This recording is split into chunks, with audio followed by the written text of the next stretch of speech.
Welcome, everyone. My name is Daniel Del Pielago. I work with EmpowerDC, and welcome to an event that we're billing today as 2021 Public Housing Year in Review. It's been quite a year, as every year is for everything, but we really wanted to focus as we wrap up the year on what happened with public housing and who best to share that than public housing leaders, folks who are, at the very lead of some very big fights in our city, and just people that are advocates in this fight and keep the fight going. So that's what we'll be doing today. Today's really a listening session. We hope folks are able to, sit back, kind of hear, as I mentioned, from these leaders, what they experienced this year, what are the big things on the horizon that we'll have to keep our eye on for the next year. And early in January, and we'll talk about this a little bit more, we will be having a planning meeting where we would love to hear more from everyone, input from other public housing residents, from allies, supporters, as to what we need to do and set some priorities and some intentions for the coming year. But as I mentioned, today is really a listening session. I'm going to share right quick here a quick PowerPoint that I made just to get us started. Okay.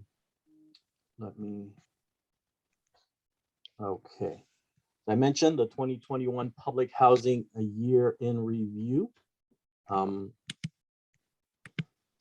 Here's our agenda. We want to do welcome and ground rules. I'm going to introduce the panelists. They'll do a little bit more, give us a little more detail about themselves. We'll start the panel discussion. We've set aside some time for Q&A.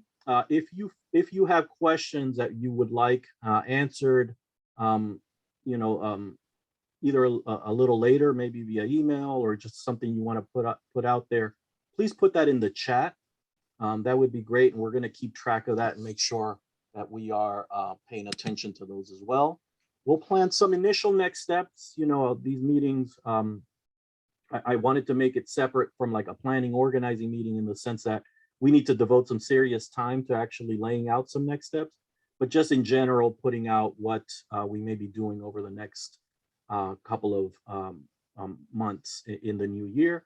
And then we will close and enjoy the rest of our Saturday. I'm sure many folks have other things to do.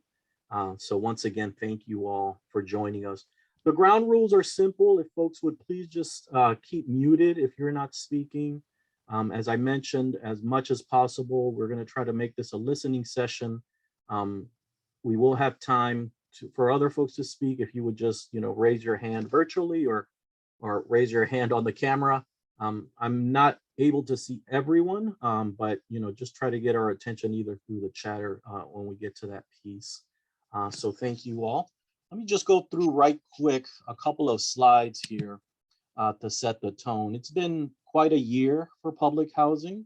As you can see, this is, I think the year, it's fair to say, was marked by scandal, at least for the Housing Authority, because we do want to separate, the separate entities. There's a Housing Authority that's responsible for the public housing program, but then there are the resident leaders, right? So the Housing Authority saw quite a bit of scandal this year. Their former chair steering contracts to his boo-boo. We saw a change in the leadership. We saw the current chair having some issues with payments of taxes. So there's questions on her, not ability to serve, but her qualifications to serve aren't what are written into the bylaws. We've seen commissioners, harassing their fellow staff members, police officers, public housing police, harassing their fellow co-workers. The former director's contract not being renewed, misspending of money, 1.3 million in wasted funds. And then we'll get into this a little bit later, what's on the horizon now. But I think overall what this speaks to is that the housing authority, who's responsible for providing safe and decent housing for its residents, has a lot of other stuff that it's been dealing with that, in my opinion, have not allowed it to focus on its main mission. And we'll get into that as we get into the presentation here. But let me introduce our panelists, wonderful leaders, strong leaders that have been fighting for years in their respective communities, but also on a citywide level, right? These folks have said, wait a sec, you know, I got to fight for my folks, but I also need to make sure that public housing is getting better, that we're fighting for everyone in the city that depends on public housing. So let me introduce, I'm going to introduce them by name, and then they can say a little bit about themselves. Today we're joined by Rosa Burbridge, Detrice Belt, Abena Disrow, Shanta High, and Linda Brown. All of those names you've probably seen before in the press, at council hearings, at Board of Commissioner meetings, because these are the folks who are really the face of the fight to save and improve public housing. So let's give them all, you know, a virtual clap, a welcome for the work they've been doing now for many years, this year, and will continue to do. So thank you all, and welcome to you, panel. And let me just call you each out by name so you can introduce yourselves and just say a little bit about yourself, who you are and how you come to this work. Let me start, I just kept a list of who I saw. Let me start with Ms. Rosa. Ms. Rosa, if you'd like to introduce yourself. Yes, good evening, everyone. Well, afternoon. My name is Rosa Burbridge. I am a recent elected resident president council of Lincoln Road. I've always fought for equality, against social oppression. And I'm here because I'm qualified as a DC resident to speak and give a voice because of the situation we're in, the disparity, the social oppression. I believe that if people heard our voice and knew the battle that we have, that there would be more response from the public, from private entities, and from individuals to right this great travesty that we are facing. So thank you all for your time. Thank you. Detrice Belt. Hi, everyone. I'm Detrice Belt. I'm the chair of the Berry Farm Tenants and Allies. I'm a former Berry Farm resident. And I'm thankful that everybody is here today. Thank you, Detrice. Abena Disrow. Yes, good afternoon. I'm Abena Disrow, and I'm happy to be here and hope that I can provide some information that that you need or don't know about or will receive. I was living at Hopkins on Capitol Hill at 14th and L Street. And I'm now here on Ontario Road. I was in Ward 6, but I'm now in Ward 1 due to a fire where my entire unit burnt down and everything was lost. So now I'm here. I was the president there. And after living here for about 3 years, I decided to run for president, and so here I am. But I've started a lot of firsts in public housing, like sustainable gardening, youth empowerment days, and that was the most, I'd say the most difficult one was the sustainable gardening, where I got approved with DCHA and HUD 4 gardening plots and 20 fruit trees that was planted on public housing ground. And so I'm very proud of that. But I'm here because also I'm an advocate, and I believe that people should be informed, but not informed after meetings have taken place where the decisions have already been made, but that should go through the process when people are making decisions about their life. So thank you very much and have a blessed day. Thank you, Abena. Shanta, Sean. Hey everybody, I'm Shantae. Hi, better known to my loving colleagues and community as Sean. I'm the president of the council at Park Morton, and I got into this work because somebody needed a voice, somebody needed to fight. to pick up the pieces for the elderly, the disabled, the voiceless, the meek, the people who were scared to fight because they were afraid to lose their housing, to find the resources that our community needed to better themselves, to move towards a better quality of life. You know, we want equity. So when I got into this, it was because I was made privy to documents that were not supporting our residents. So I created the Park Morton Equity Plan that supported our residents. And it recently won this year's DC Committee of 100 on the Federal City Vision Award. So this is what it means to support our community and bring them to the light. So this is why I fight. That's right. Thank you, Sean. And last but not least, Linda Brown.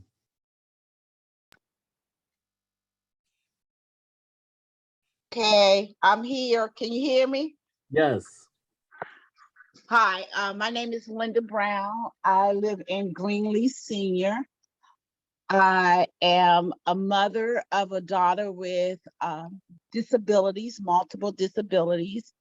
And I'm here because it is uncomfortable to be living in the conditions that that DC has allowed residents to live in these buildings.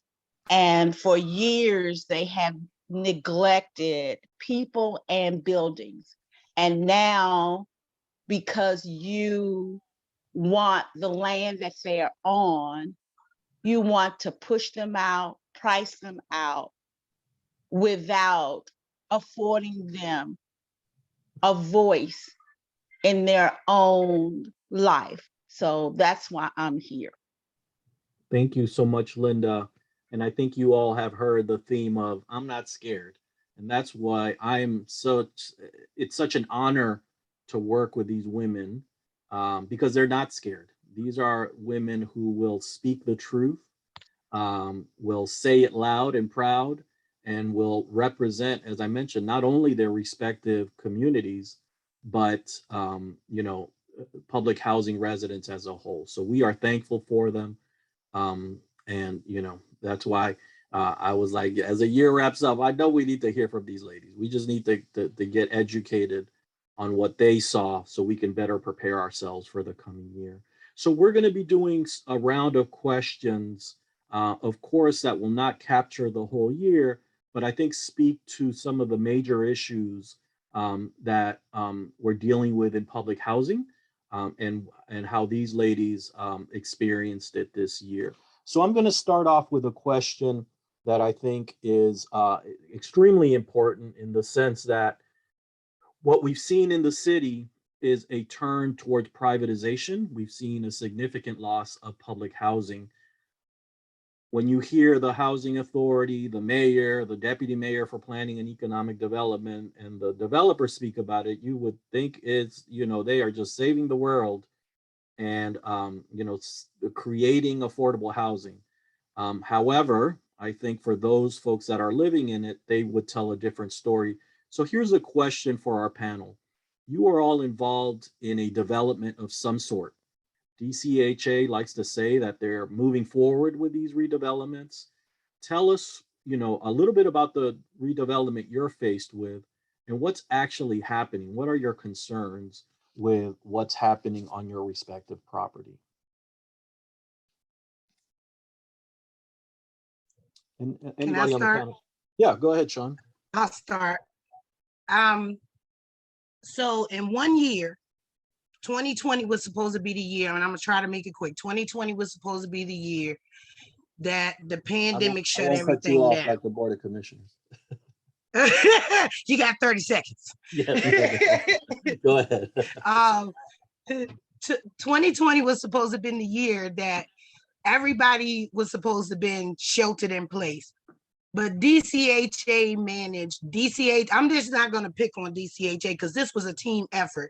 DMPED, which stands for the Deputy Mayor's Office for Planning and Economic Development, DCHA, NCI, the community builders, we had roughly about 133 families on our property just last year.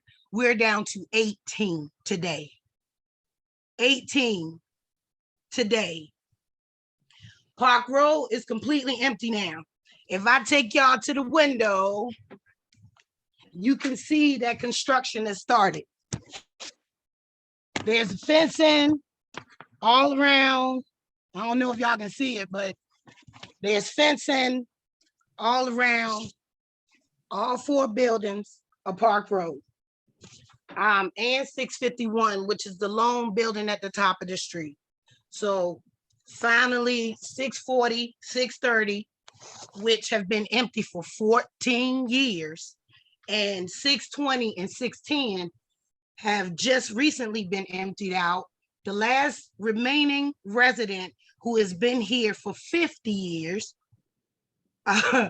3 generations actually, 50 years, she left on November. And now we have, like I said, most of the people concentrated in the courtyard over here across the street. They passed an illegal okay, let me back that up. To me, it was illegal because there was no resident commissioners on the board at the time that they voted on the resolution to get the $14.8 million to do this redevelopment, to start this construction at Park Morton. Now, everybody knows that with this commissioners board, there's supposed to be some resident commissioners on the board to represent us residents. There are none. They just recently implemented an emergency legislation to put those resident commissioners back in place until they do the resident elections. All of this stuff so they can move forward with our redevelopment. Now, mind you, all of the people that they have displaced are still calling me for services. I'm still driving around delivering turkeys at Thanksgiving. Just did so, last month. With all of the documentation, all of the slides that y'all seen, Park Morton has been a part of all of that. We've been wrapped up in all of those scandals because why? Our money is wrapped up in that. They've been moving people out on monopoly money. As one of my fellow leaders has spoken, it's monopoly money. But they won't take that money and invest in us as residents because we have resident-owned businesses. Some of them created under the Park Morton Equity Plan. I own High Alert Emergency Preparedness. Shannon owns Morning Cleaning Inc. Contessa Allen Starks owns Keys to the World Travel Agency, and several others who have built up. Miss Vanessa Gooch from another property owns Nessa Fabulous Designs, and I can't pull the woman's name at this point. I'm drawing a blank, but the name of her business is Sweet Tooth Edibles. But they taking all of this money, $50 million here, $14.8 million there, and they won't invest it in us, which back in July, was it July, Daniel, that the mayor pulled NCI? Was it July? Yeah, it was around the budget season. Yeah. So back in July of this year, the mayor actually dumped, did away with NCI on our project. They did away with it. We got switched to something called RAD.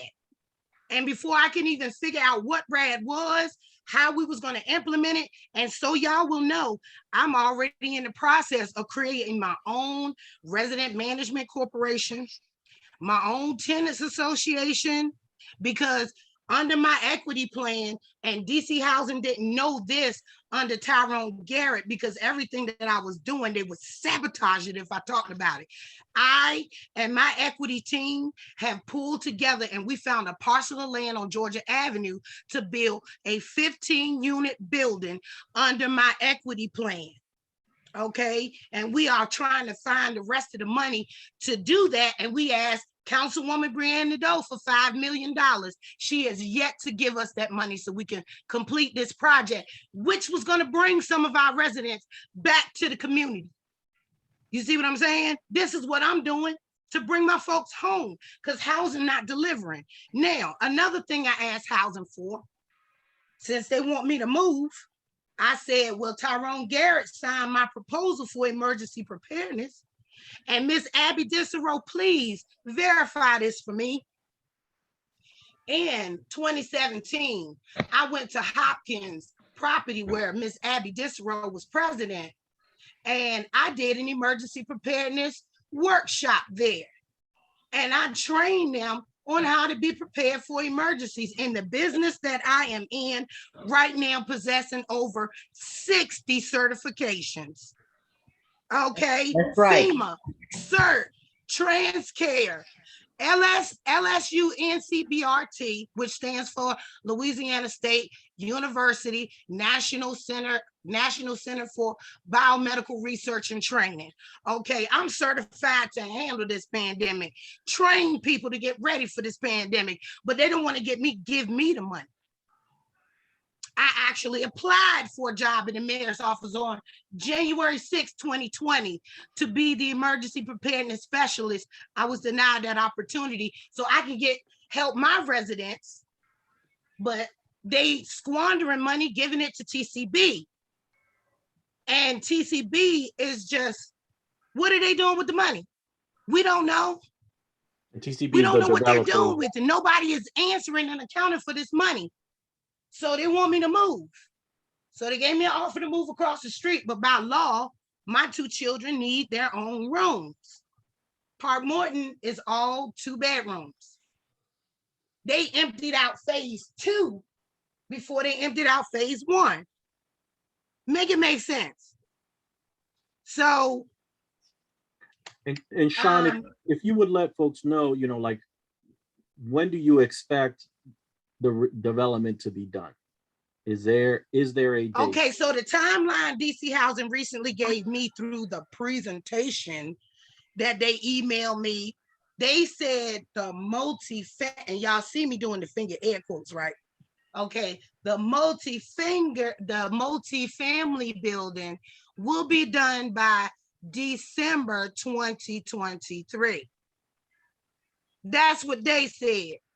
And if y'all drop y'all emails in the chat, if I don't already have it, and thank you.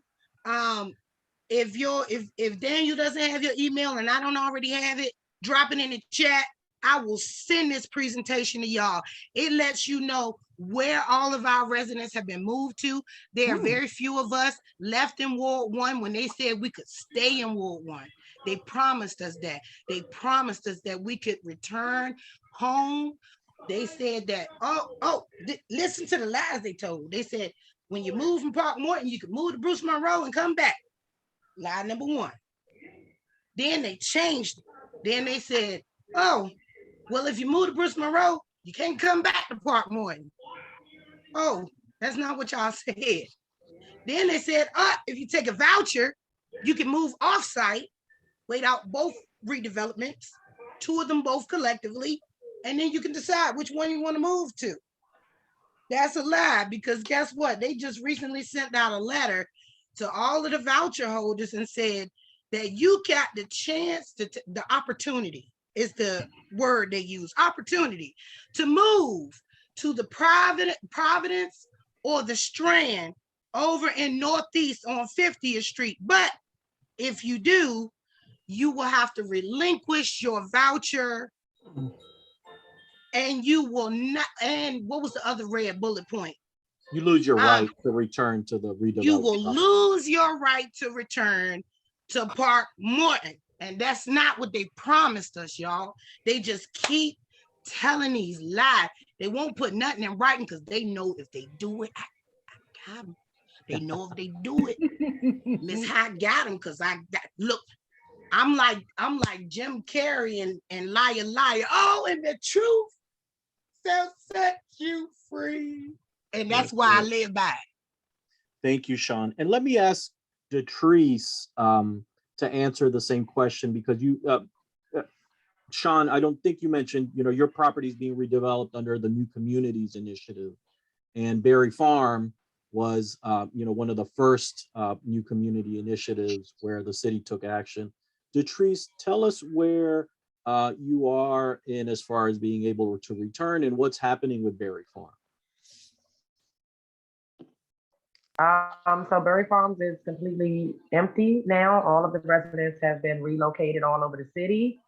I'm in a different ward now, and I was, Berry Farms is in Ward 8. I'm in another part of the city, Ward 7 now. So it's a big difference. And we do not have specific dates on when the property as a whole will return. And when residents will return back to the property. They're speaking, the Housing Authority and POA is the developer. They're now in talks with the residents of a senior building going up first. So I'm not, I want to return to Berry Farms, the property, and I'm not going to be able to go in the senior building, I don't think. I am worried that it could take that long, that maybe I will be a senior by the time I return to Berry Farms.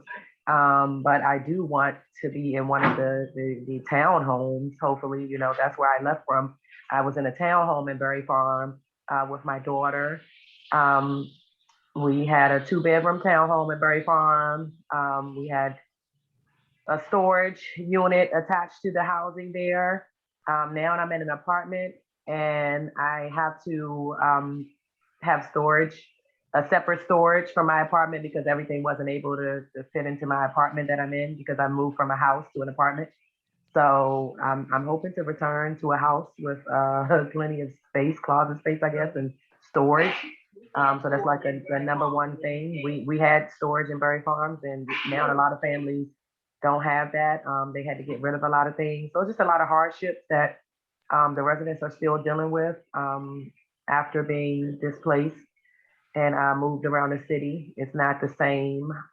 You have to worry about travel. It's just a lot of things going on.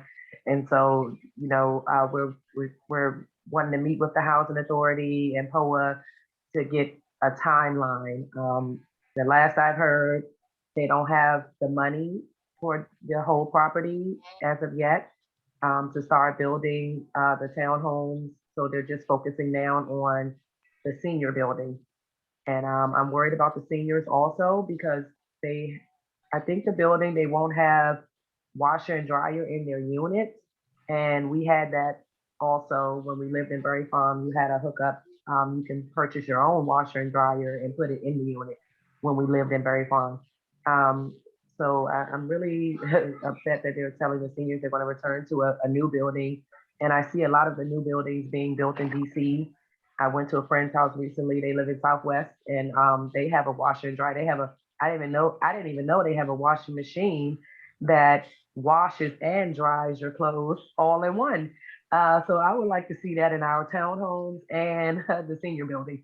And these are the necessary things that we need. I don't want to see my seniors walking down the hall and having to figure out, a laundromat situation and more money coming out of their fixed income. So it's a lot of little things going on with the Housing Authority and then just to hear of all the scandals that was happening and money being crossed and into hands and not put into the residents or, into the buildings itself. Yeah. Thank you. And I think what's important to underscore for both of these properties, which once again are developed under the New Communities Initiative, which in theory is I'll do the air quotes too, Sean, a partnership between the Deputy Mayor for Planning and Economic Development, the developers and the Housing Authority. Berry Farms has been 20 years in the work. Park Morton is right behind that.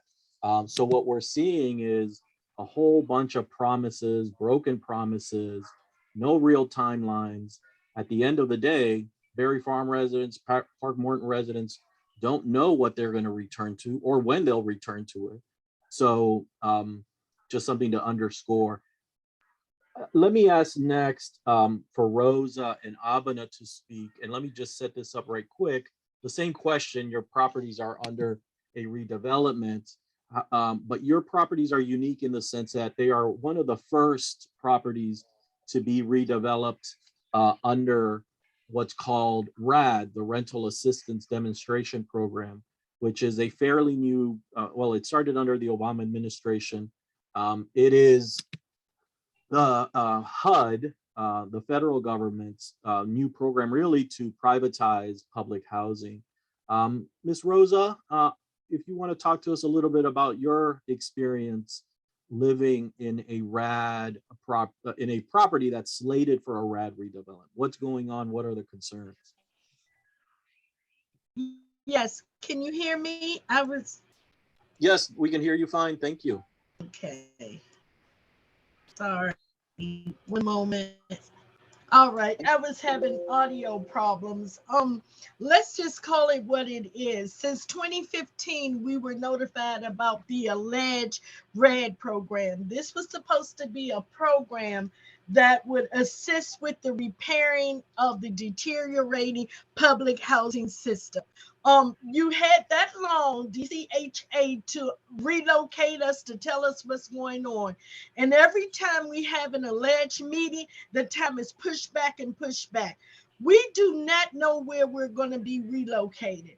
They may put us in a hotel, which, to be honest, is the bed bug infested properties that they have on New York Avenue, where they just throw people in. They're going to mix us allegedly in populations that's unknown. We do not know what type of accommodations we'll have. Some people have emotional support animals. Some people have young children. So all this is, because I don't agree with it, it's a smoke screen. This is the form of a way that they're taking to dissect to DC, to take the public housing residents and to throw us wherever they want to put us at. We have no voice. How can you honestly tell me that you've known for 6 years you were going to work on this redevelopment of the property and you have no idea where your residents are going to go? Shouldn't we have been priority number one? Shouldn't the first thing before all these resolutions, before all these contractors, these engineers, these millions of dollars are being spent? There's too much conflict of interest. There's too much, I'm doing this to get to where I need to be. No one cares about us. DCHA is supposed to stand for District Columbia Housing Authority, but it stands for displacing communities and having authority to do so. So that's where I'm at, because I can't tell you anything because I have not been told anything. I don't like assumptions. I don't like allegations. They can't tell us because they have no idea where they're going. All they know is they want to get us out fast and privatize over. See, thank you. Thank you, Ms. Rosa. Abena, you also live on a property slated for a RAD redevelopment. Can you talk to us a little bit about what's going on there and your concerns? Okay. Well, I've been living here since Hopkins for 3.5 years. I believe it's been 1.5 years that they've been having meetings. That I really didn't know anything about RAD. I know a little bit more than I used to know, but some of the observations that concern me that will affect everybody, I'll highlight you on some of them. First of all, I was in a meeting and I was asking about coming to the meetings that the developers and housing and HUD, being a public housing resident, and I've been one for a total of, this is my only generation. There's nobody in my family, and I have 13 brothers and sisters who's ever been in public housing, but circumstance brought me here as a single parent and some other things. So, but to move on, a gentleman spoke out and he said, well, there's no need for you to come to the meetings because we're there to speak for you. And that was Mr. Neal, the chair of the Board of Commissioners, the one who just had to resign from these contracts and stealing, was telling all of us that they're speaking for us. So I asked him, how can you speak for us when you never lived in public housing? And how many of you going to these meetings that have ever lived in public housing? And do you have anybody going to these meetings that is a resident to give you a real life story of how it is to be in public housing? None of those things could be answered. Now, moving on, here going to the meetings, I have asked in several meetings that, because I know from experience and from experience of others who I communicate with, that once something has been said, you cannot take it to heart. It may be real, it may not be real. You think what is real is really fiction, but when you find out it has affected your life in a way that you can't bounce back. So I asked, I said, everything that you're presenting to us in this meeting, everything that you're saying, if this is the truth, then you can send it to us in a letter. Some of the things that should be in this letter is, where are we going to be relocated? In the building that I'm in, when I was president of Hopkins, there were 6 buildings, 200 some residents. Here, there are only 8 tenants. I even asked the question, is it possible right now, with all the homeless and everything, they have 1, 2, 3 apartments here in Adams Morgan, where I'm at, that are empty. They have been empty for a while. This is a really nice location, especially for the tenants here, because in this building, there are disabled people, there are people with disabilities, there are people with PTSD.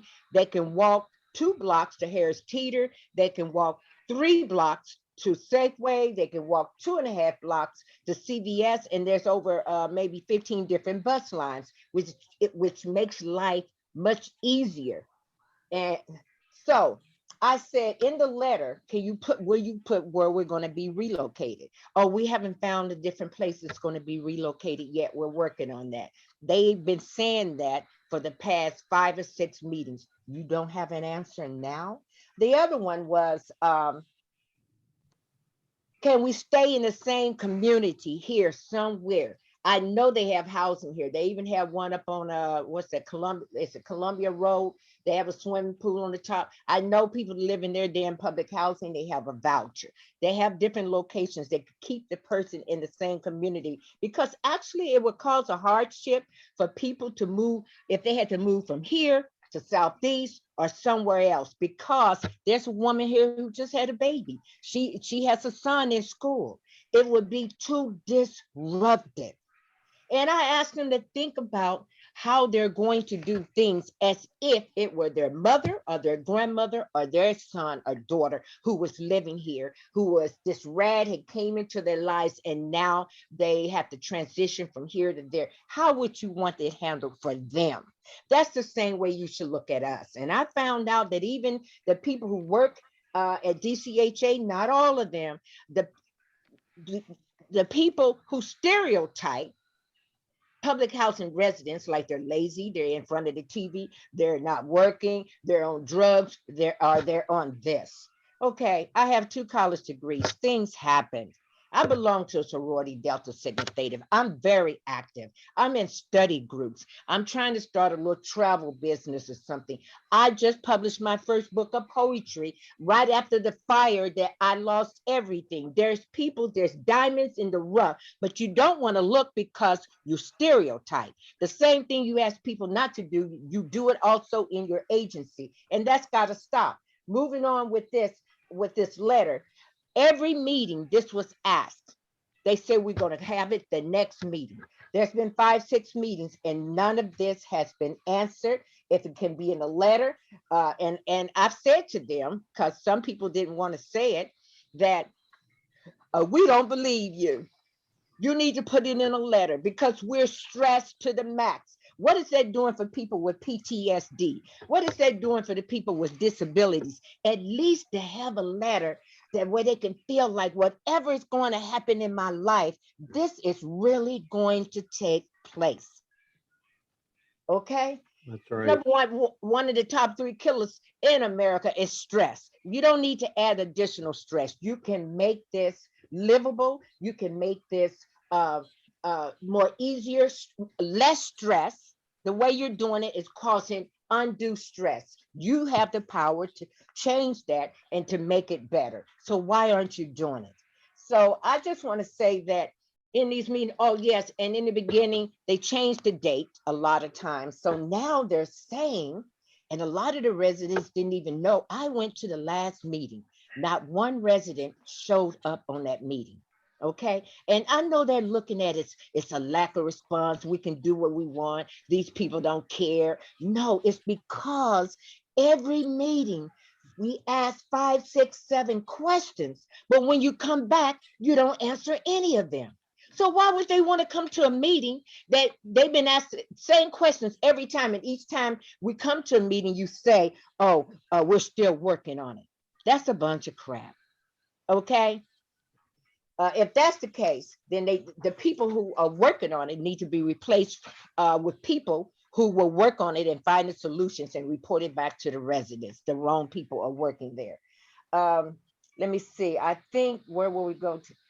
Identify the locations. Now they're saying that it's going to be starting in April 2023. It was 2021 one time, 2022. Well, And from the people, original plans, it would be done by now. So it would be done by now. Everything would be finished. So on that meeting, no one came. I said, look, I need to know, when is it really going to start? Because they send out these little charts they put on the door. I said, is it April 2023? Just give me a clear answer. They said, well, it looks that way, right? It looks that way. So it's not really something that's concrete. They could come up later on and say, well, it's not going to be April 2023. It's going to be December, in the winter month when it's cold and you're moving. And most of the people here are older people, with the exception maybe a couple of people, it's a family. So there's a lot of variations here that is easy, very easy to resolve, because it's not 200 people, it's 8 residents. 8. wow. Well, thank you, Okay. Abena, for that. You're welcome. And once again, to underscore, this is a project that's been pushed back several times now because of finances. They say they're close to closing, on the finances of the project, but they haven't. But what it causes is a whole lot of unknowns and the stress that Abena speaks of. Lastly, let And me does ask. anybody really have the contract yet? That's another thing. Have they signed off? Have they got the people where they say these are the people who want to do it? Have they signed off the contract? Is the money there where they can start?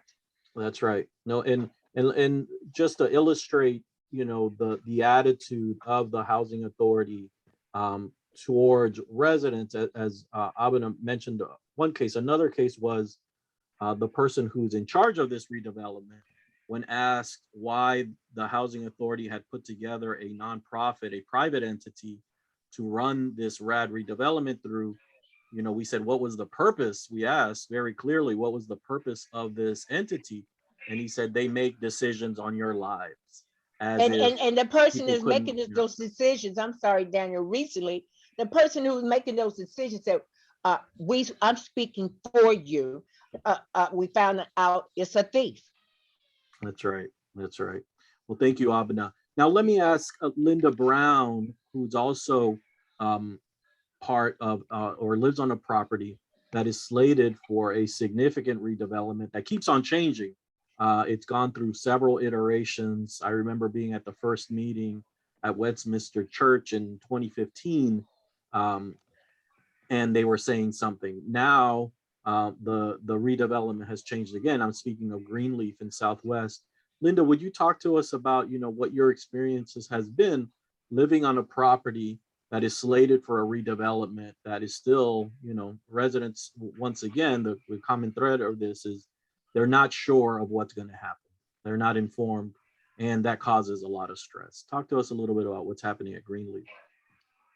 Well, hi everyone. I'm Linda Brown, and I live in Greenleaf Senior. And my understanding, as Daniel said, is that they could. Can you hear me? Yes. They continue to change. I've been here in Southwest for 17 years, and I've heard when I first arrived was that they would bill first and that the residents would be taken care of. And we will bill first and we will make sure that you're not displaced and everybody will be okay. So I've heard that for 17 years. And where I am at this point is that right now is that the last was we will build first. And so what they were trying to do at the last meeting was talk about building first, starting on one side of the building and then coming around.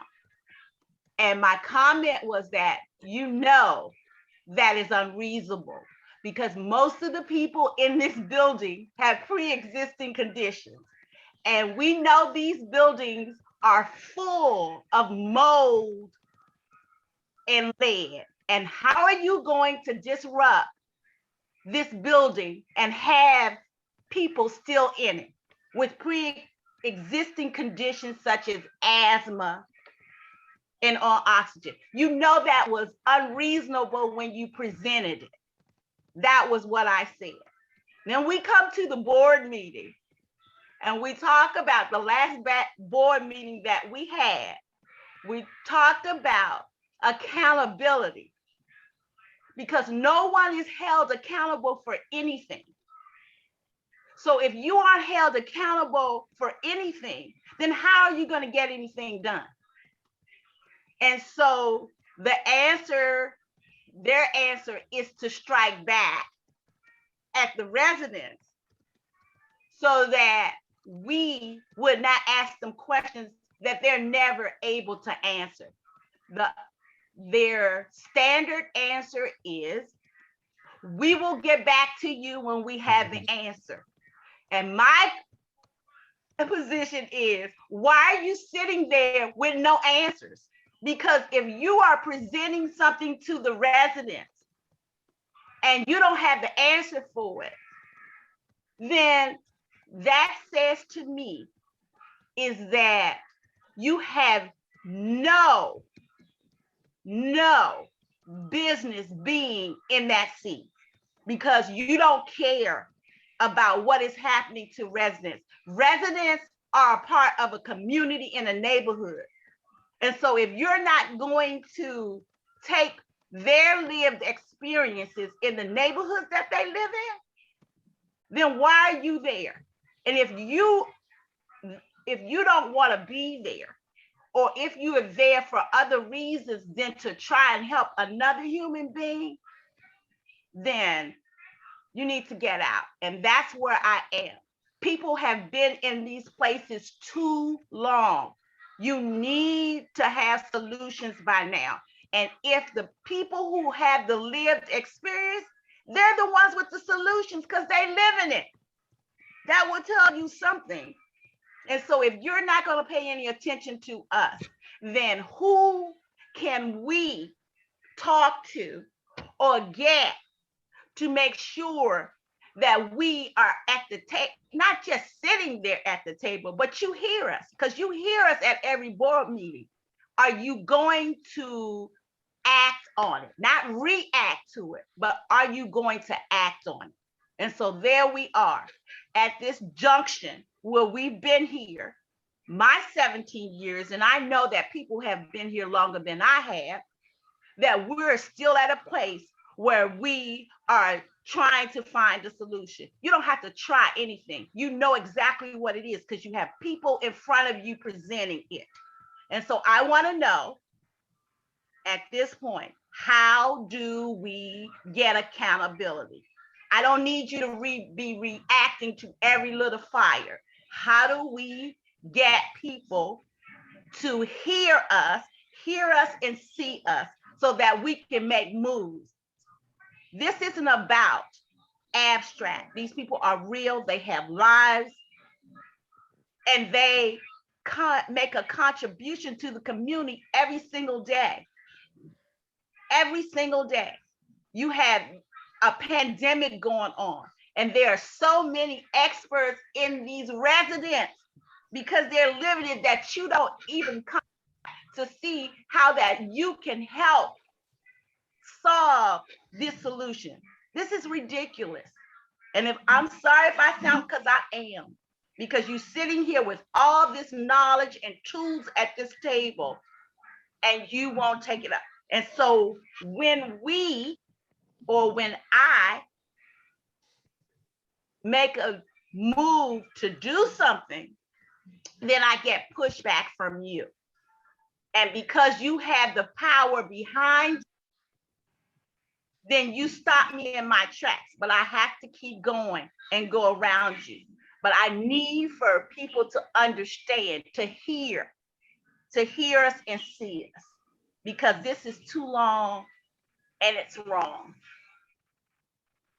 That's right. Thank you so much, Linda. And I think, I think that highlights a huge point, is that there is so much talent and so many people with great ideas in public housing, the residents themselves. This panel is illustrious of that, right? So we do need to make sure that resident voice is centered, that we're creating platforms like this, that these folks are making decisions at all the tables where decisions are made, and that they're actually at the heads of these tables. So once again, thank you all for dispelling some of the sugarcoating that is out there about what's happening with these so-called redevelopments. It is about 3 o'clock. We've got another half hour, and we can go on, but I wanted to get to another question that I think is important, because you all are doing some really, really hard work to make sure that your neighborhoods, your communities, your properties, your city are taken care of. And this year, the Housing Authority was just, the main theme was scandal.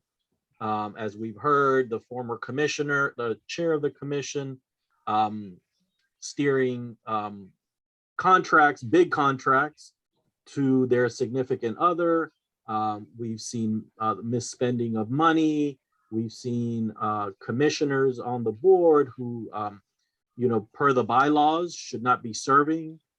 Just yesterday, we saw an article came out in the newspaper, in the city paper, about a local developer that's actually the developer at Sean's property, who was granted rent increases when no other landlords were granted rent increases on the vouchers.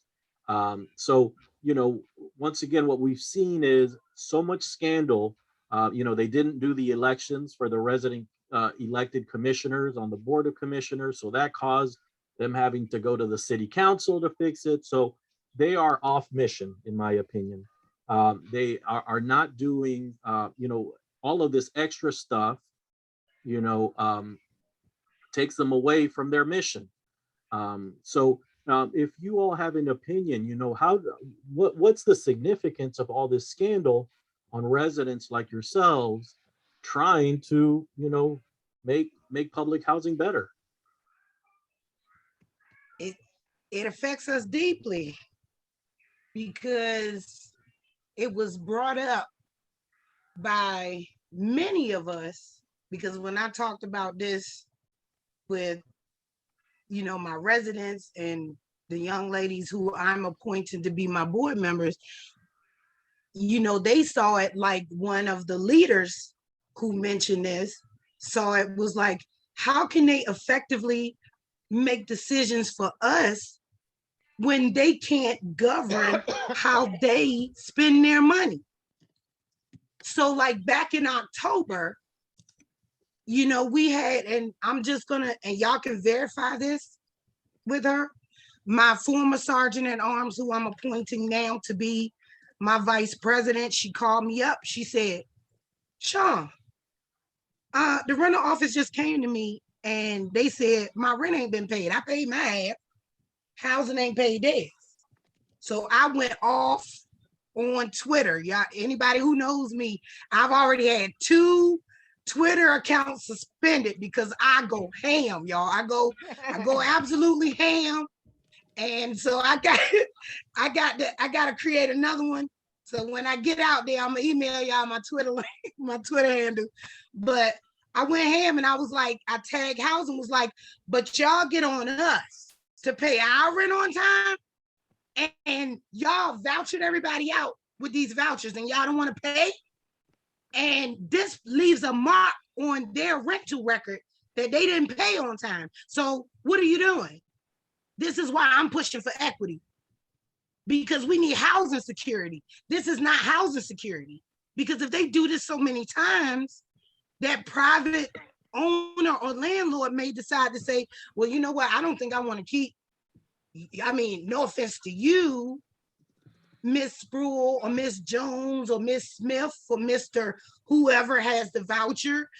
Although you pay your half on time, DC Housing never pays theirs on time, and that's not consistent. And I need the people who live here are consistent.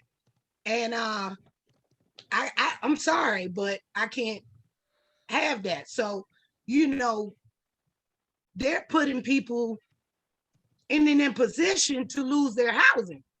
You know, and if that was going to happen, they could have stayed where they was at and put their own self in an imposition.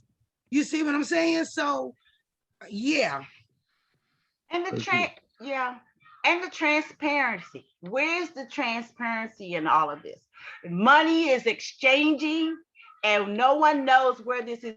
If we're talking about federal vouchers, somehow those federal vouchers get translated to local vouchers. How does that make sense?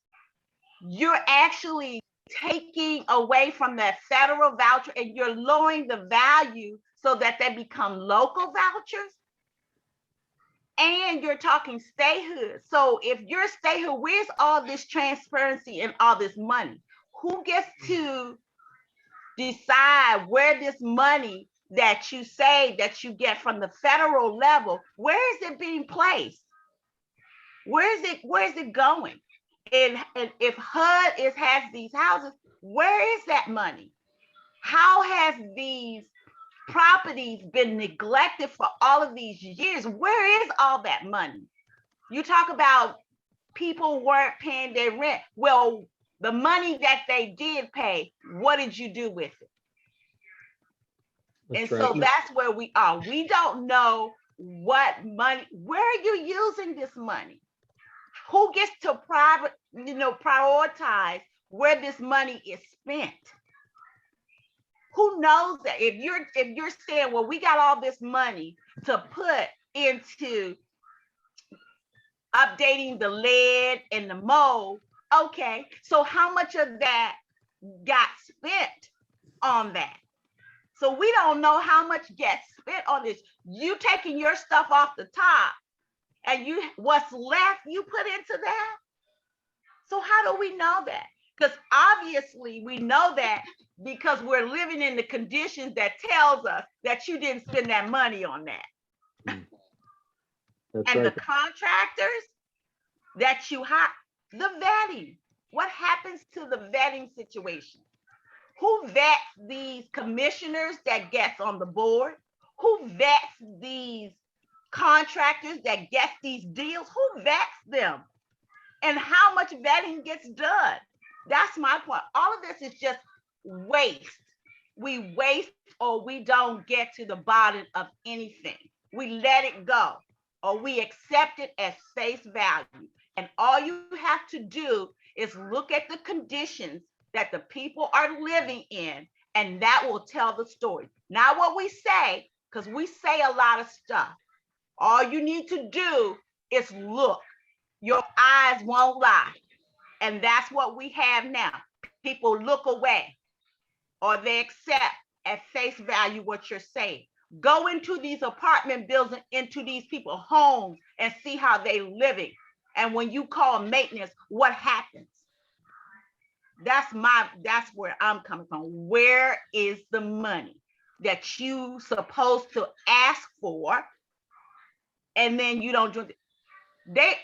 according, was it last year, the year before, they sent back some money because they didn't use it. You sent back some money, and have you looked in these people's homes That's a shame.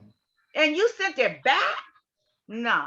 So I would like to know who vets what, where's the money, who gets to know what portion is spent where. That's what we need to know. Thank you, Linda. I see Miss Rosa and then Sean. Miss Rosa, you want to go ahead? Yes. We're asking questions that we already know the answer to.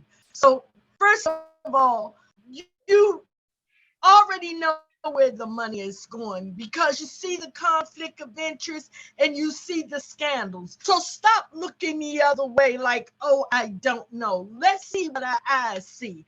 I hear a lot of people try to qualify themselves why we're in housing and what my history is. Don't worry about that. You're there because Congress passed a law that says you have the right to be there.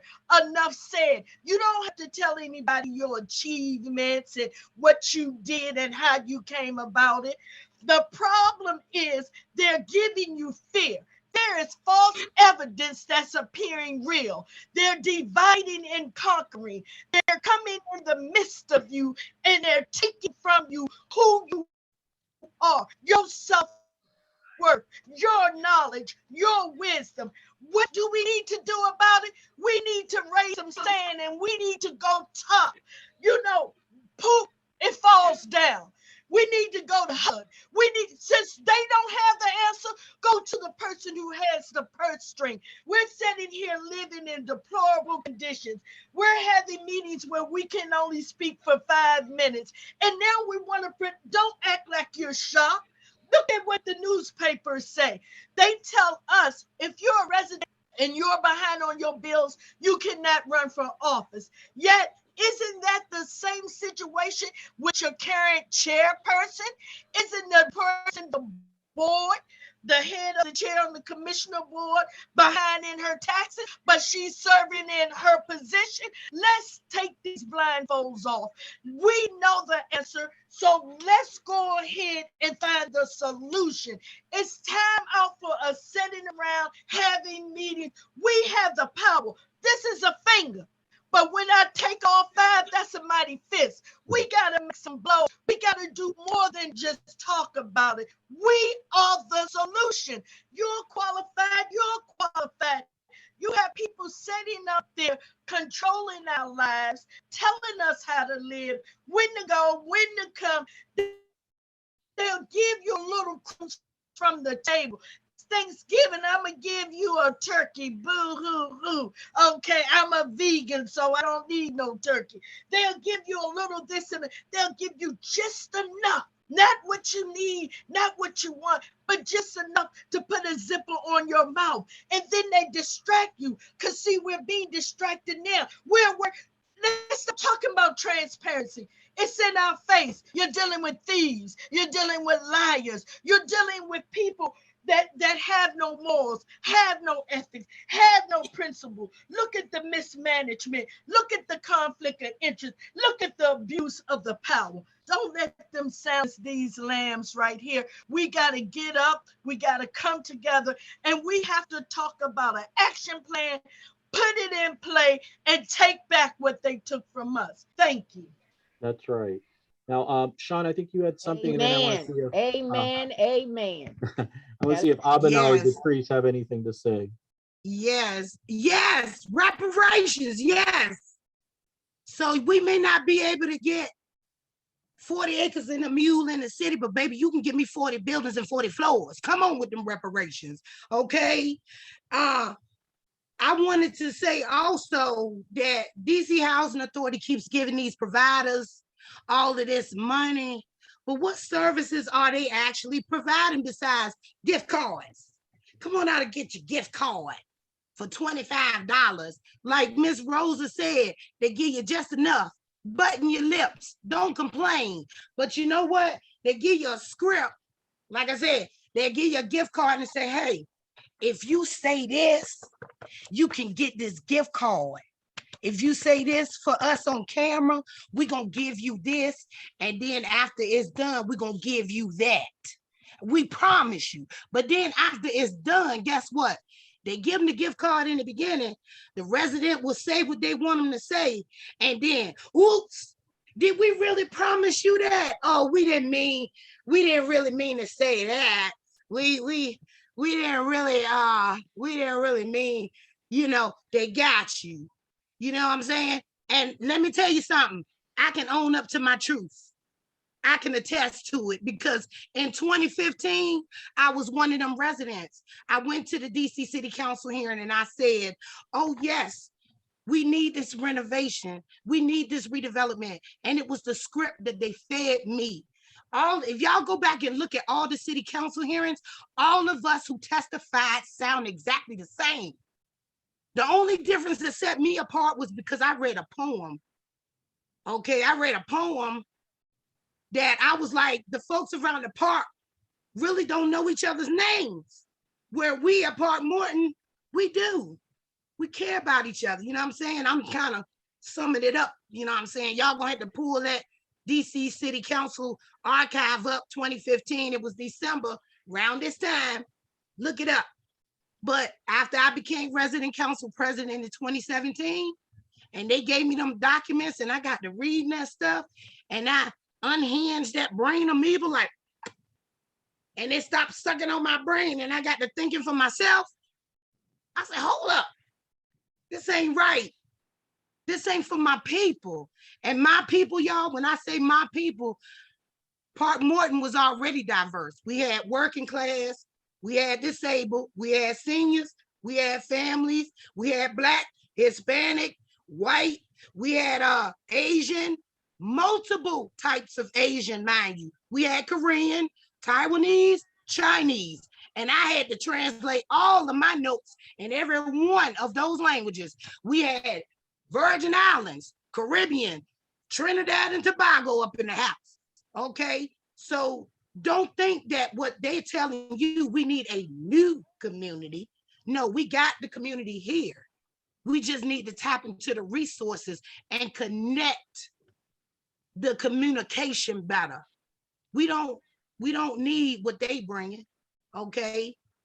But, like I said, I own up to mine, but then I started fighting for what was right. It's never too late to do the right thing. Do the right thing. Y'all help us do the right thing and help us hold them accountable for what they doing. They displacing us. They putting us out our home. And if y'all didn't know, I got roots here. My daddy used to live over there at 1435 Newton Street, Northwest. It's on his DD-214s. My grandmother, if y'all don't know who Miss Gracie Rowland is, who created Change Incorporated, that's my grandmother. Yes. My aunt, Yvette Sewsbury McDowell, used to be an ANC commissioner for Columbia Heights. Don't play with me. It's in my blood. All right. So I'm going to fight until I ain't got no more fight left in me. Thank you, Sean. Detrice or Abena, any thoughts on, how has all this scandal affected you and your neighbors, your community? And I'm just putting it out there if you want to, if we can move on to the next question. Well, the only thing I would add probably is communicating to residents on the action, on the real information and the action that needs to take place to correct it, or an attempt that you need to make to move forward in the way that is going to empower us, and to sometimes and many times get the response, well, there's nothing you can do about it. It's too many of them. They lying. They're not going to do anything anyway. Sometimes it's difficult to find other warriors in the mix that no matter what they do or say, you still keep pushing forward, and you keep pushing because you got in your sight that no, this is going to change.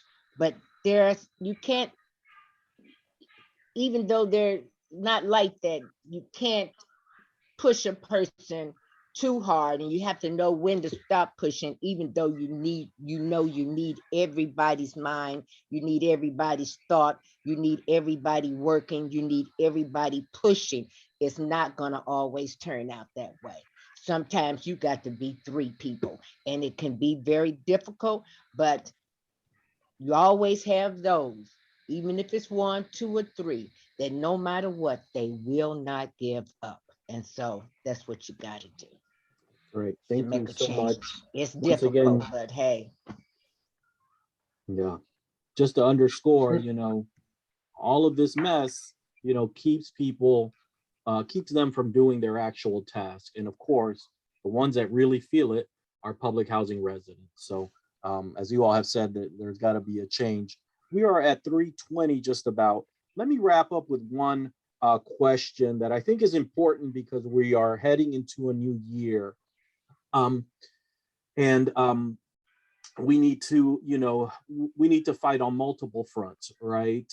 So this past year, much, our work along with other organizations, individuals, we were able to push the city, the mayor, the city council to provide funding for public housing repairs, and we won 50 million, which is a significant amount. It's not enough, nearly enough, but you all, everybody on this panel, if I'm not mistaken, gave testimony at the council hearings around the budget.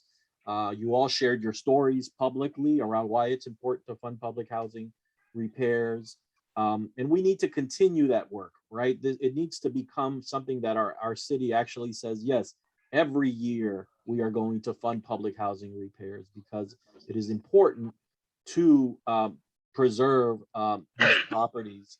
In your opinion, if you would talk just a little bit, why is it important for local funding to be included in public housing, and why do we need to continue and build on these wins we've had the past couple of years of money being invested into public housing repairs? Because resident-owned businesses. DC Housing Authority has a self-sufficiency program that they're penalizing residents who become self-sufficient. Go back to the November Board of Commissioners meeting and listen to Ms. Patricia Malloy explain that she had a senior resident who had 2 grandchildren, got into the self-sufficiency program. And now that they completed the program, got their little jobs, now everybody is over income and they don't qualify to remain in public housing, yet housing is not helping them to build their credit, to move towards home ownership or anything like that. So this is why I say we're fighting for equity. This is the reason why we need housing security. Invest in our people. So if you're not going to help families like the senior, don't penalize her. She's on a budget. Her children, her grandchildren are now self-sufficient. Help them to find their own income budgeted place. You know what I'm saying? Y'all talking about bifurcating my family, bifurcate her family to allow them to flourish and grow. You see what I'm saying? And start investing in these small businesses and giving us contracts. Y'all told me I did a wonderful job, splendid job. Y'all want me to do my emergency preparedness at all 52 of y'all properties, but you don't want to pay me? Come on, man. Don't work like that. This is business, honey. I need mine. I'm like Ronnie on the Players Club. Run me my money. I'm like my man on Goodfellas. Pay me. You know what I'm saying? That's right. We need ours in order to grow and thrive and flourish. We cannot keep this cycle of poverty going. This is why our country is in debt. You have to take the lower or low income or the lower class and move them to the middle to allow the next set of people to move up. There's always going to be somebody that's going to need public housing. Look at the people that's coming out of college. They're going to be in debt. They're going to need public housing to start out. So allow them to come in, can pay their debt off, get them started. It's a cycle. Come on, work with Ms. High. We can get this done. Put me in office, y'all. Thank you, Sean. And Abena, I see your hands up. Let me ask Detrice right quick, because Detrice, you were involved in some of those very early efforts to get local funding. It's only been a couple of years that there's been local funding for public housing repairs. If you could talk a little bit about that, that'd be great. Yes, the funding is very important. We were wanting repairs done while we was at Berry Farms. We were hoping that, that would put a stop, and, hopefully we could had our units renovated instead of demolished. So now that there's, other public housing coming up for the same things that was happening at Berry Farm, we're hoping that we get the money to put back into the residents, into these properties. It's very important to try to keep up the little that we have left over. There's still a lot of people that, need housing, can't afford, market rent here in DC. And so public housing is definitely a need. That's what we've been pushing for. That's what I got into this fight all along about, was all about, repairs and the upkeep of public housing, because it still is a strong need. I believe the list is closed now for families to even get on a waiting list for housing in DC. So I'm hoping that those funds can open the list back up possibly. And I mean, they're taking away more and more public housing. So I don't know where all this money is going, and but it needs to go into public housing, and we need more. It was good, getting some money allocated towards public housing, but then it also felt like now we're gone. So where is all the money going? So, but it's still a need. That's right. Thank you. And that is the next phase, like how they actually use it. Abena? Dang, what was I gonna say? It was something Miss Shanta was talking about. I'll just come back. Okay, no I problem. think it was the self-sufficiency. I know what I want to say. I want to say it seems like they have all these different programs at housing that's supposed to empower you to the point of the information you need to get. It'd be a class here about your credit. It'd be a class here about home ownership and things like that. But once you start moving in that direction, it feels like, and it seems like, and it appears like you get to a certain point and then you penalize. Say, for instance, you do go out and get a job or something. It's not like you're really doing well in public housing, and then you get a job. And I'm not talking about myself, but I know a lot of people only like $15 working 30 hours a week. Then they want to start increasing, and then it's just crazy. It's almost like, okay, you have a job now, so you're almost a millionaire. We're going to penalize you. Come on. I said, please. I want Thank much you, more than Abena. that. Ms. Rosa or Linda, any thoughts about the budget and why it's so important? What did you say? Oh, I said, thank you, Abena. And I was asking Ms. Oh. Rosa or Linda if they have any thoughts on the Okay, budget. thank you. No, the I budget, the budget is always important. Can you hear me? Yes, yep. The budget is always important, and it's great that they contribute to it. But I go back and say again, is that it does no good if you have no idea where that money is being spent. You can have it there, and if you're saving it, or if you're saying that we had to take a little bit out here for this project, if you're skimming off of it to fund another project, it's just too is just too broad of a fund to not have an oversight of where it's going. That much money needs to be, it needs to be written down where and what it should go to, and to make sure it goes there. You know, on a personal, I just feel like the victimization of residents in public housing has become such an easy thing to do, where we can overlook the fact that that we're human, and that we're not cattle that you can move from one place to another.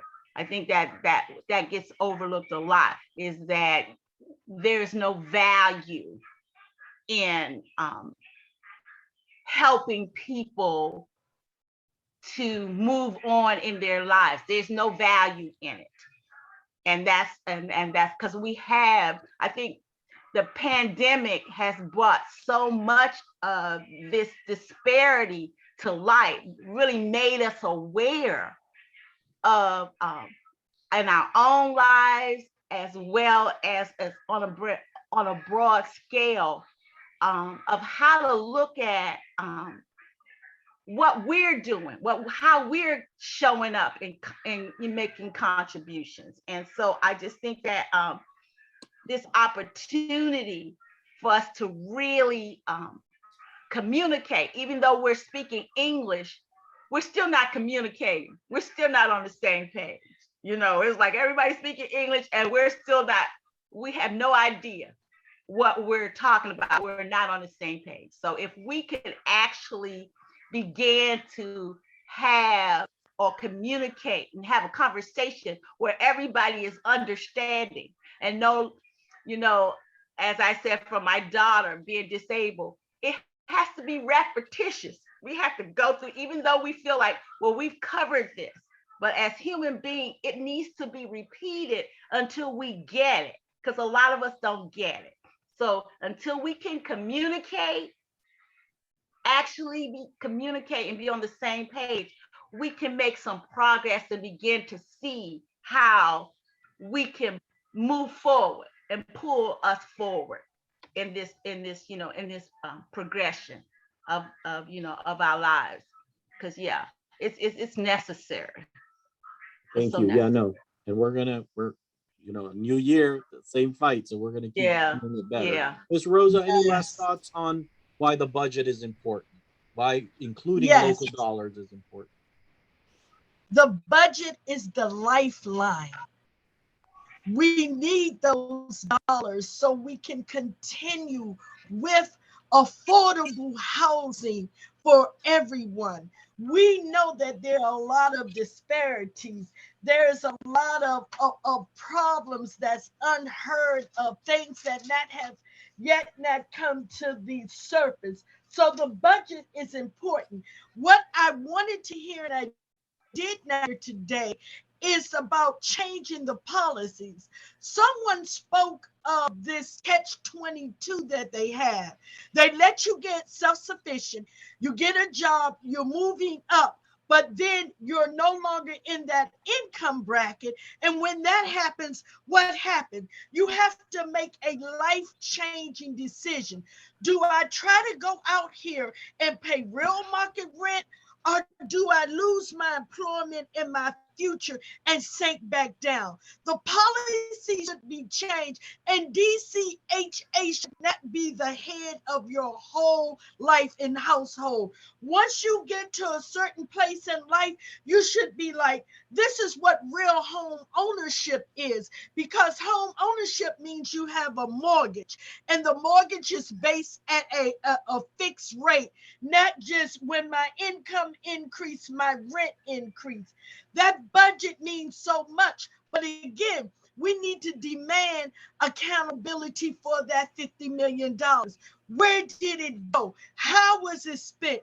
And it needs to go to the coffer of the residents, because when you get this type of money and the workmen, the contractors, or the engineering that you're allegedly hiring is Tom, is Larry, is a friend of a friend, are people who have been with them when you were a private management and things are still messed up? What difference does it make? Where is the money going to? Things need to be earmarked specifically and explicitly for certain repairs, and we need to have a watchdog. We need to have someone there who will say this money was spent on that. So yes, Daniel, again, I cannot express it enough. The budget is the lifeline. It's the only thing keeping us afloat.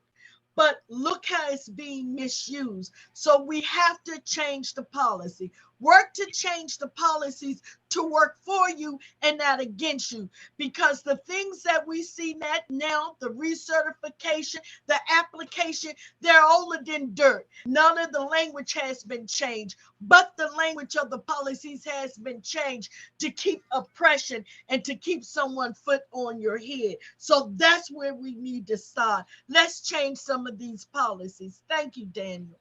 Thank you, Miss Rosa.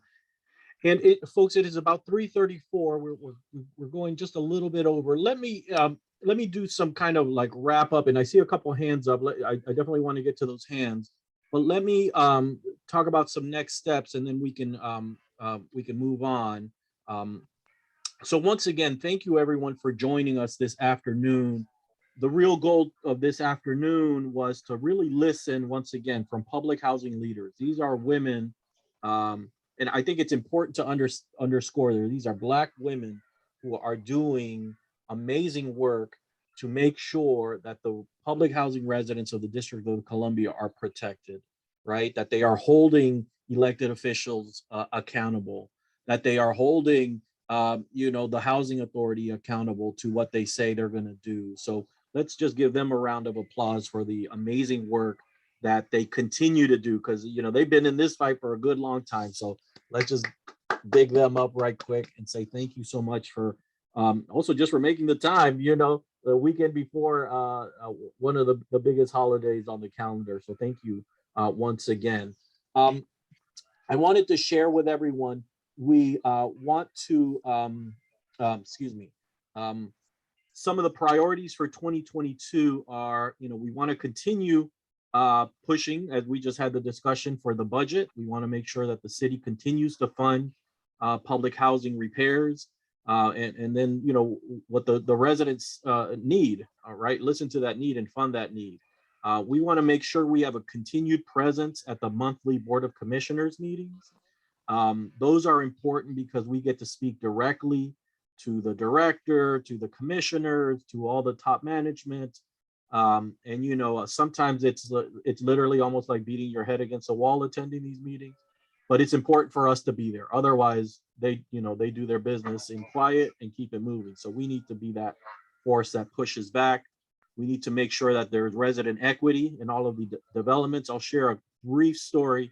After this past hearing, Commissioner Ann Hoffman asked, how much have the developers at Berry Farm, who are a group called POA, Preservation of Affordable Housing, invested in Berry Farm? Andre Gould, who's in charge of the redevelopment at Berry Farm, who works for DCHA, said, well, they give us sweat equity. Bill Slover, who is the another commissioner there, not appointed by the mayor, followed up on the question I asked in the chat. I said, what do you mean by sweat equity? And Bill Slover said, what is sweat equity? Because it's my understanding that these developers get paid an administrative fee to do the work that they're doing. So they not only get free buildings, they get paid to do this work. So they're really not getting sweat equity because they're getting paid, right? So everybody gets paid. Everybody thinks, that they're providing equity, but the residents are the ones that lose out. So what we want to do in the next year is make sure to continue organizing. These are our leaders. These are the folks that we trust to lead us, to tell us in what direction to move. So I'm hoping that we can have a meeting. I'll send a follow-up invite in early 2022, perhaps on the 15th. We'll need to confirm all these dates. EmpowerDC as a whole is having its membership organizing meeting in early 2022 as well. So make sure to look out for that.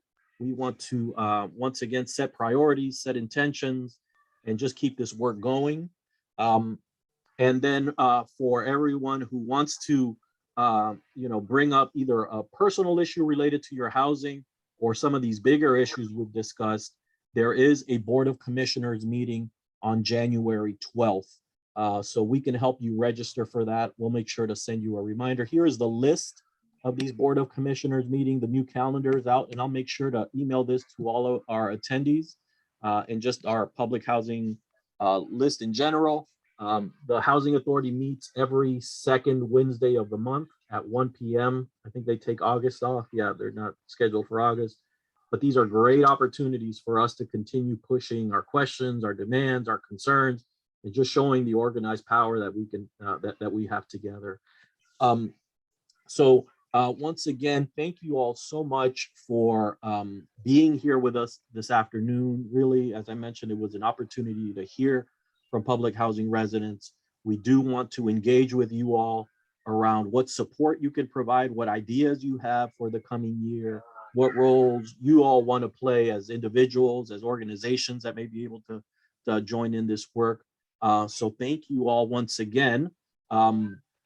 If folks, as we wrap up here, let me ask Linda and Abana to, if they just want to make their last points, and then I'll ask the panel just to make their last points. Okay.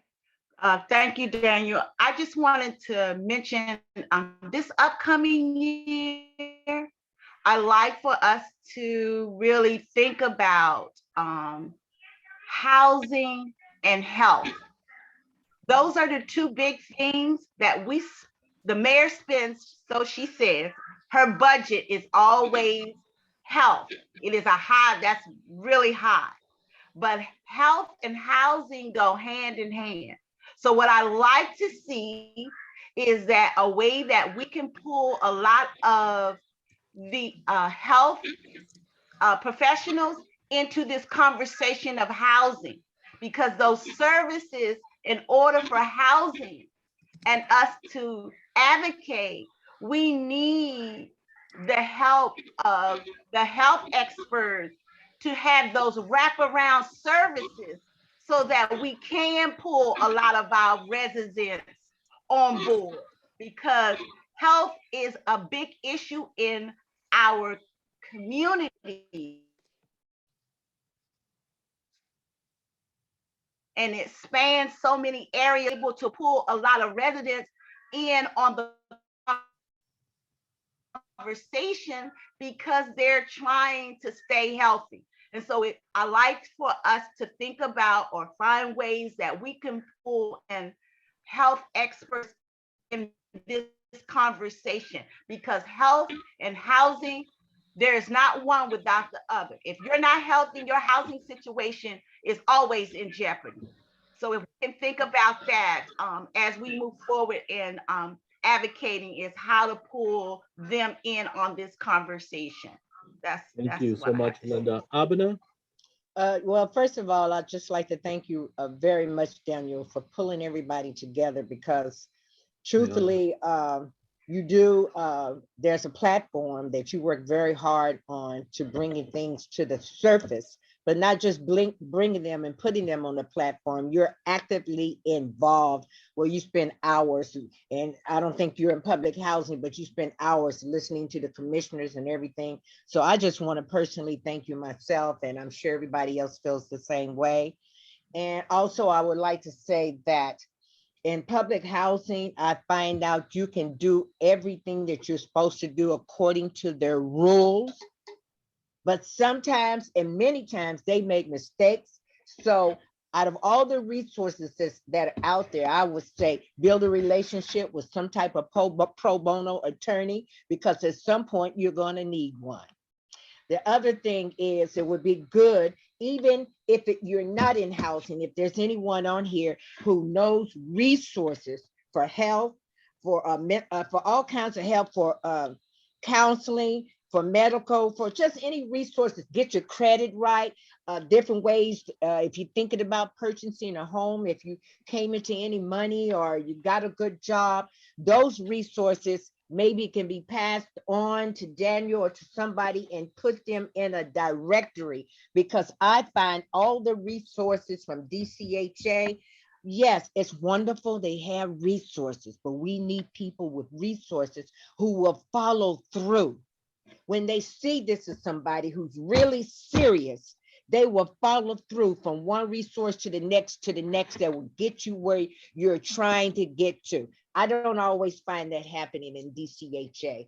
And there are really people who are very seriously about moving ahead, but there's a blockage at some point that stops them.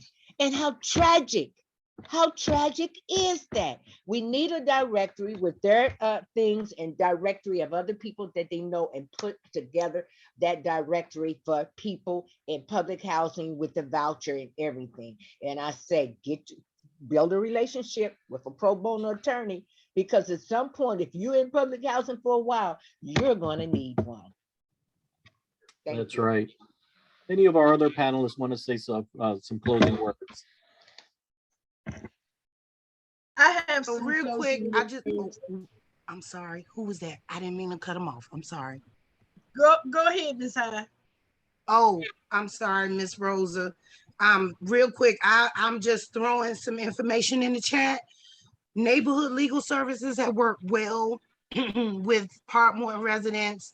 Lydia's house has worked well with Parkmore residents getting their credit up. If y'all looking to buy a house, y'all can go through Manor Incorporated, MiCasa, or Habitat for Humanity to buy a house. I just took the inclusionary zoning class through Manor. I also just took that 8-hour home buyers class through Manor. And yeah, so my credit just stepped on over into the 800 territory. So all right now, your girl about to get on up out of here, but not before I help my residents first. Okay, I'm that crab in the bucket that's getting out, but I'm trying to hang on to, put my hand, my little pincher down there to help everybody else come up. You know what I'm saying? I didn't help. I was the one that pushed some of them out. Y'all go ahead, get out. They done got out. I pray for your Miss success. Connect Dyke got her house. Mrs. Sonatu and her daughter got their house up there in Silver Spring. Oh yeah, I ain't calling everybody out, but Miss Hyden got some people out of there. Pop the collar. Yes, that's what the Parkmore and Equity Plan does. So y'all support the Parkmore and Equity Plan. Let's get our residents some equity. Let's get them buying houses. Let's get some housing security. Even if we can't own the land, y'all, we need to get them to understand that owning that house, getting that equity, it means generational wealth for our family. It means being able to pay that doctor bill. It means being able to get some groceries in your house. So let's do that. Teamwork makes the dream work. That's right. Thank you, Sean. Ms. Rosa? Yes, I just wanted to thank everyone for listening. And now that you have become aware, become informed, we have to stick together. This is not a me, my thing. There is no I in team. We have to work together to preserve affordable housing. We're seeing DC is going through a lot of overdevelopment. And quietly and slowly, they're pushing you out. Learn the law, make some inquiries, do something that is very important, which is research. And don't let your emotions pull over. So when they tell you this, you have the law. I saw someone said something about the Resident Participation Fund.